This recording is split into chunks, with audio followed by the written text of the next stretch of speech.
Quelques compléments sur les puissances entières positives et négatives. D'abord, donc vous avez vu que n'importe quoi puissance 0 est égal à 1, et ça c'est en fait vrai si A n'est pas égal à 0. Pour 0 puissance 0, c'est un cas particulier, ça n'existe pas. Deuxième information de complément à donner, sur la calculatrice, vous avez un petit chapeau, en principe une touche qui ressemble à ça, ou une touche de ce type-là qui vous permettent de faire les puissances.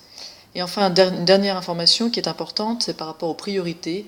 Les puissances sont prioritaires par rapport à l'addition, par rapport à la multiplication et la division, puis l'addition et la soustraction. Donc si on rappelle l'ordre, j'ai d'abord les parenthèses, puis les puissances, et ensuite multiplication, division, addition, soustraction.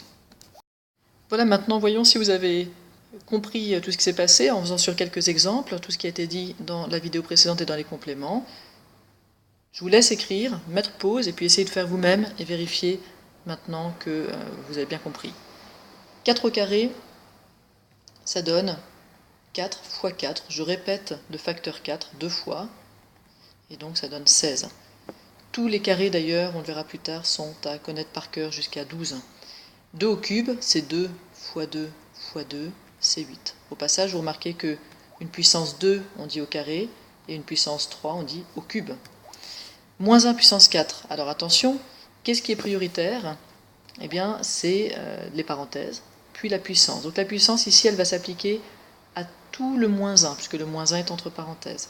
Et j'aurai donc moins 1 fois moins 1 fois moins 1 fois moins 1, c'est-à-dire, puisque j'ai 4 fois le signe moins, plus 1, puisque 1 fois 1 fois 1, ça fait 1. 36 252 puissance 1, ça fait 36 252. Je répète une seule fois le facteur.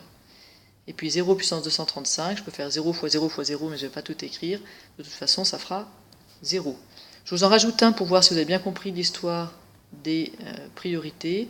Si je fais moins 1, moins 1 puissance 4, ici, sans les parenthèses, il n'y a que le 1 qui est concerné par la puissance, et donc je dois d'abord calculer ce 1 puissance 4. Ça va donc donner moins 1 fois 1 fois 1 fois 1, c'est-à-dire moins 1. Et vous remarquez qu'on n'a pas le même résultat que si on met le moins 1 entre parenthèses.